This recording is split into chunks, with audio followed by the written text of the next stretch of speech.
Hello. So I am outside, as you can see. Thought whilst I'm outside, I'll do a bit of a catch up and whatnot, even though I don't know who's going to be out. Hey ho.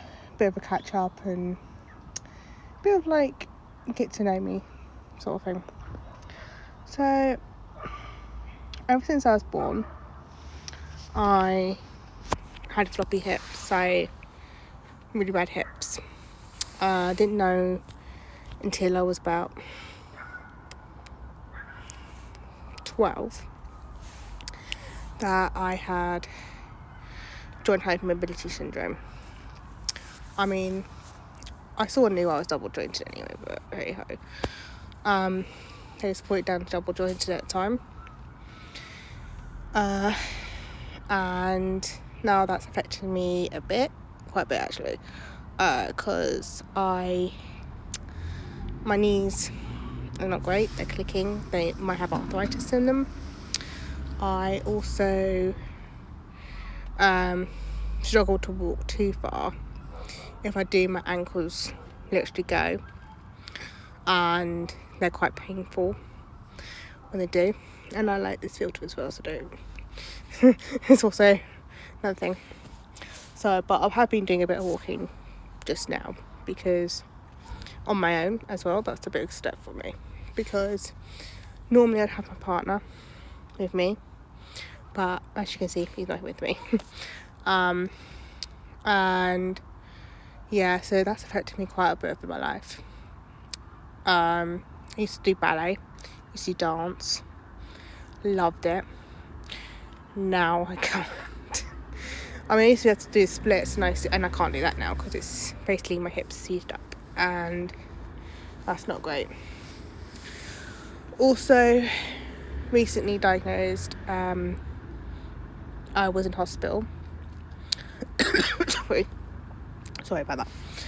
I was in hospital, and I basically really bad in hospital. I might have to do a part 2, so be bear with me.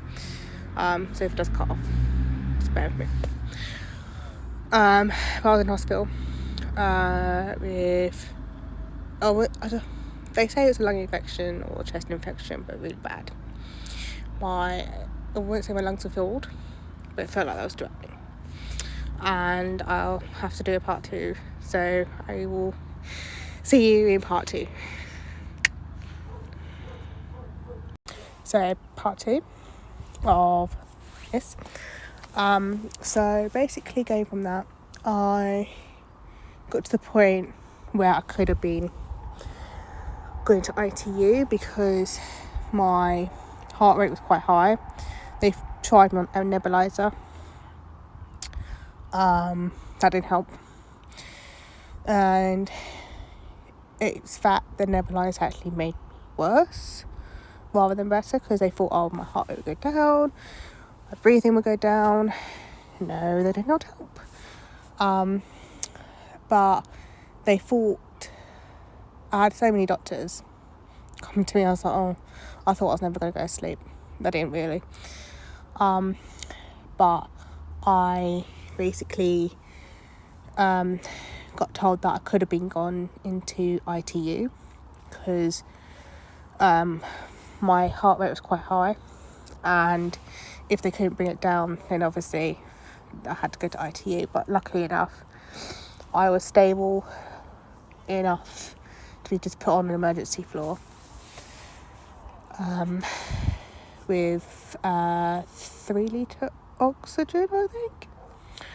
So I was there, and to try and get my heart rate down, I think it was magnesium, and also they did quite a lot of fluids, so I was going to the toilet quite a lot, but hey ho, not great, because when you've got oxygen you can't actually physically go, because it's quite hard, because once you take the oxygen off, you go I was basically like that.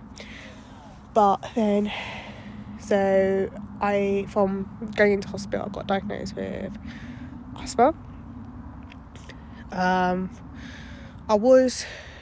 When I first moved down here, because I was living out of London, I was trying to get diagnosed with asthma anyway with my doctors, but then I moved doctors and they never catched up with it all, and I was like, oh, nah.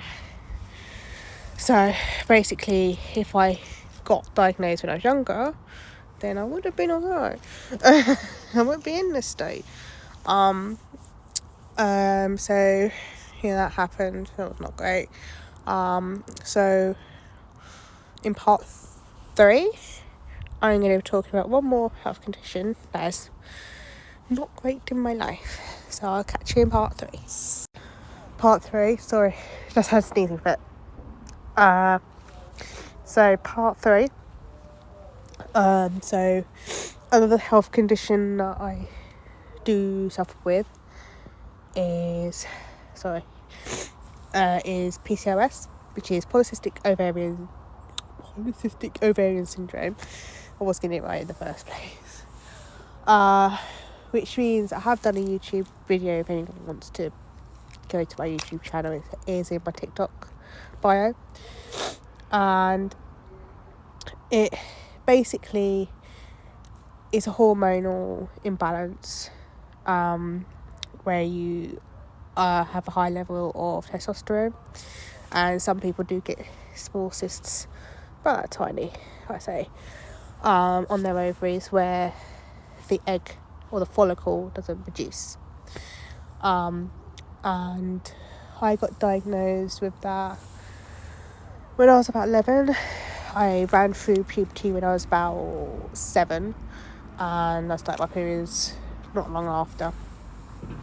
And at first, completely fine, periods were fine. Then when I was 11, I started having stomach cramps, really bad, double over in pain. They were noticing like quite a lot of hair. I mean, I've just shaved today. Haven't shaved there, sadly. Sorry. I suffer with it quite bad. It does make my anxiety go quite high. That's also another thing I struggle with, anxiety. Because I got bullied when I was at school with it, because they would say, oh, you're a man or a woman. I mean, obviously I'm a woman, but I am non-binary, which I'll go into another video another day. It's like too much right now. I might do that when I'm up in London, when I'm in Paris, because my partner is non-binary as well, and also pansexual. But yeah, I suffer with it quite bad because I have hair here, I have hair on my chest, I have hair on my stomach, I have hair on my back, hair everywhere. I also struggle with infertility. I suffered a miscarriage when I was 6 weeks along last year in March, so it's a year anniversary. At the time I didn't know I was pregnant, but I was losing quite a lot of blood and clots. I never produced clots, so I'd have a coil. So anyway, I'll go into part 4 in a minute about that. Sorry for my parts.